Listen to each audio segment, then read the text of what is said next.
Um espelho cheio de gente.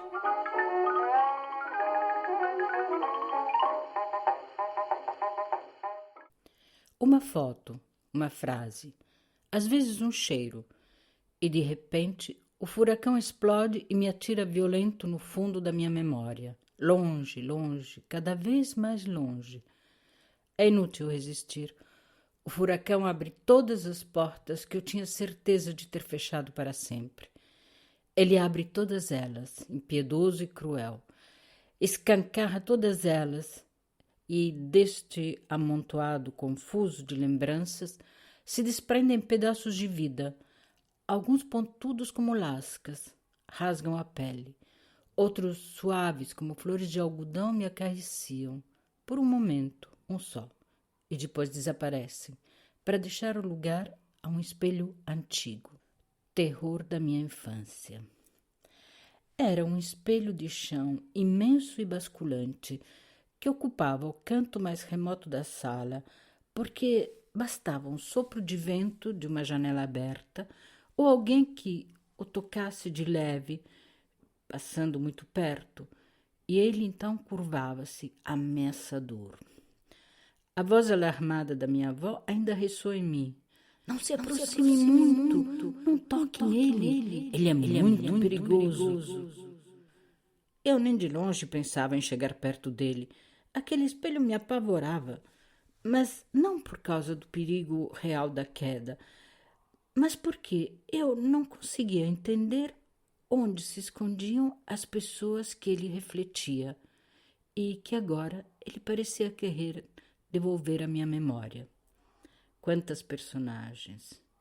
Eu vejo todas elas saindo do espelho, como uma multidão de fantasmas finalmente liberados. Minha avó paterna, linda, com seus longos cabelos que à noite ela soltava e escovava, enquanto me contava histórias de princesas vestidas de estrelas, cavaleiros lindos e madrastas malvadas. A madrasta, uma palavra felizmente desaparecida, mas que era a obsessão da minha avó, que nela via todo o mal do mundo. A pior coisa que poderia acontecer a uma criança feliz e amada quando sua frágil e adorada mãe morria, geralmente de tuberculose numa fria noite de inverno. Era então que chegava a madrasta e transformava a criança feliz em órfão maltratado. Ao lado da minha avó, a tia Maria, sua irmã, uma mulher extravagante e livre, com suas roupas anos 20 e seu cigarro Murati, na caixa vermelha e azul, com a fitinha de seda para puxá-los, e com seu misterioso amor impossível.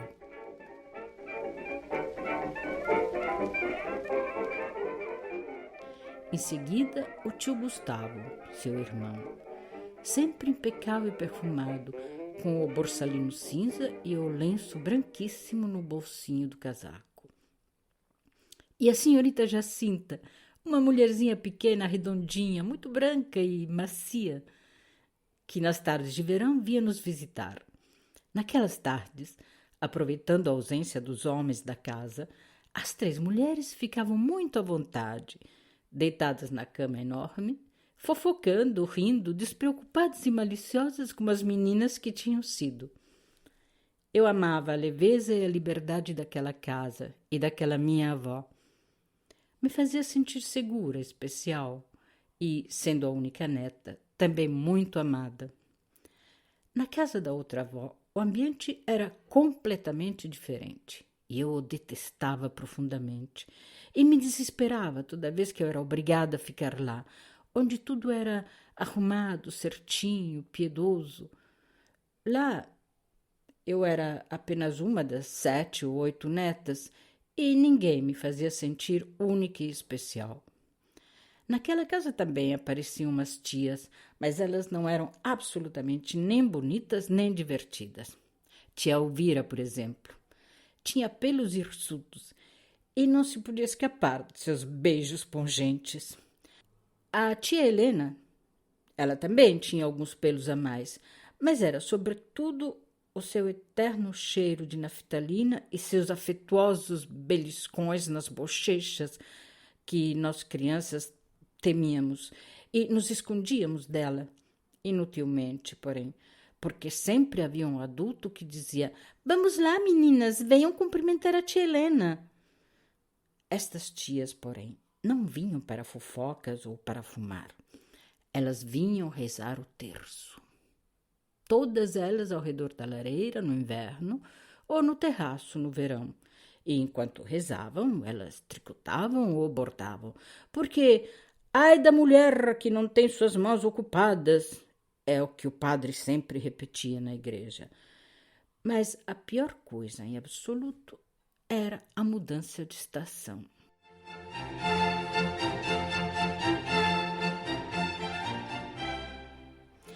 Assim que as primeiras folhas começavam a cair, a avó dizia solenemente: "Está na hora de chamar a Mafalda."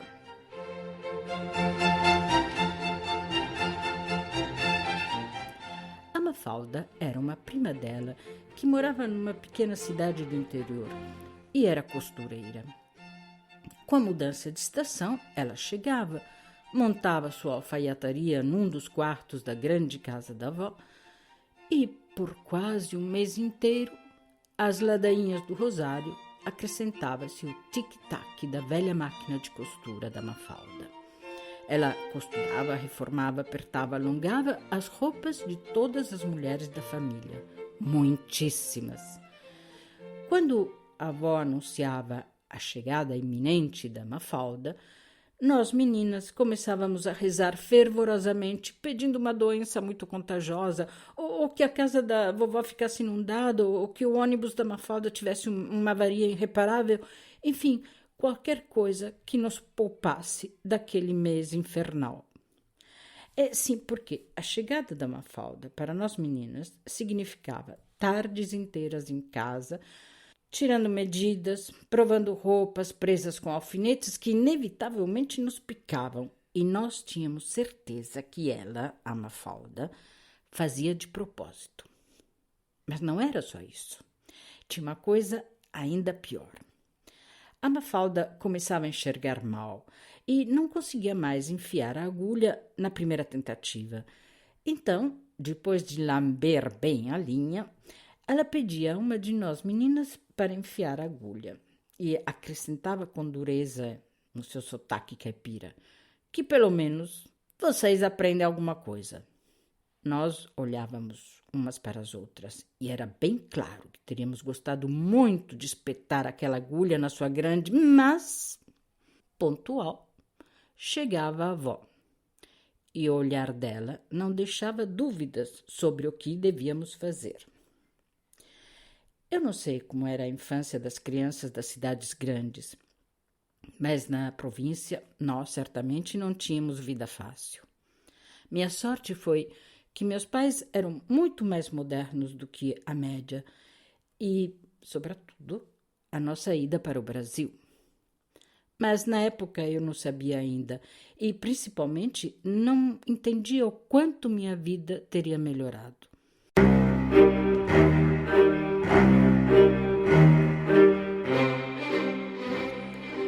Enquanto as personagens continuam a sair do grande espelho, eu corro entre elas, com meu avental branco e a grande fita azul do nosso uniforme escolar. Que tormento aquela fita! Era de um pano brilhante escorregadio e ela nunca estava no seu lugar. A lembrança da fita me leva de volta ao meu primeiro encontro com os novos materiais sintéticos, coloridos, leves, alegres. Um sonho inatingível para nós, meninas da província dos anos 50. Esses materiais transformavam as coisas normais em objetos fantásticos que nos fascinavam, sem saber que apenas alguns anos depois eles teriam invadido nossas casas e nossas vidas e, mais tarde ainda, teriam se tornado o pior pesadelo ecologistas. Ela, a linda menina rica e elegante da mesa ao lado, tinha muitos desses objetos. Ela sempre vinha para a escola com alguma novidade e nós olhávamos para ela com infinita admiração, muito pequenas ainda para serem invejosas. Admirávamos sua fita azul, mais clara e mais luminosa que as nossas, e de um tecido novo que não se amassava e estava sempre certinho no seu lugar.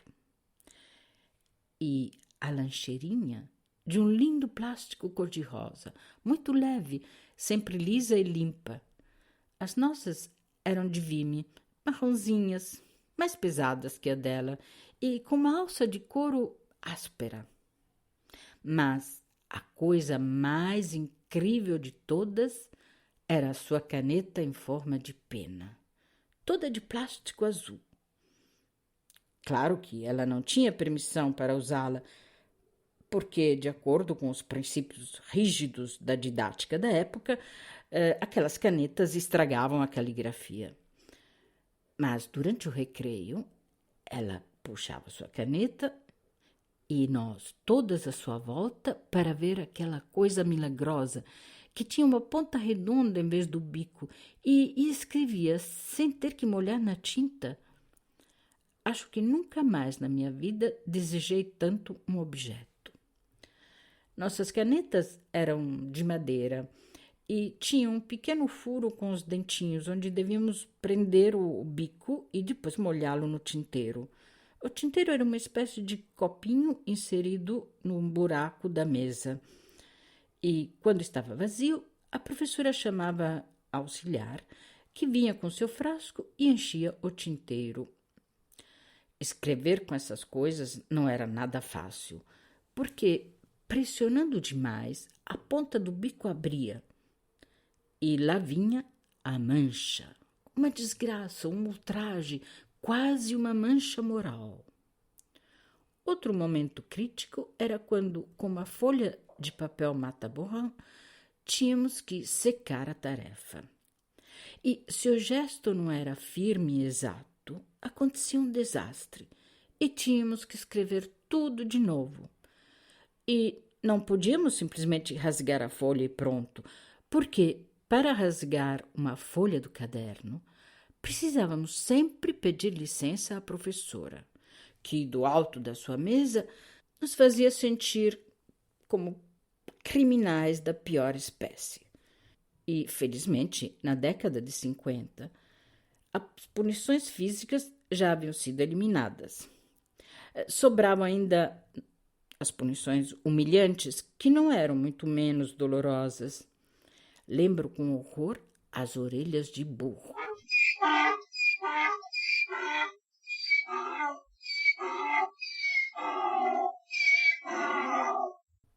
Uma espécie de coroa de papelão com duas orelhas longas presas.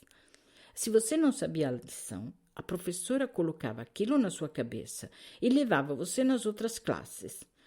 E os coleguinhas não tinham nenhuma solidariedade, muito pelo contrário, ficavam bem felizes de poder interromper a lição e rir à vontade.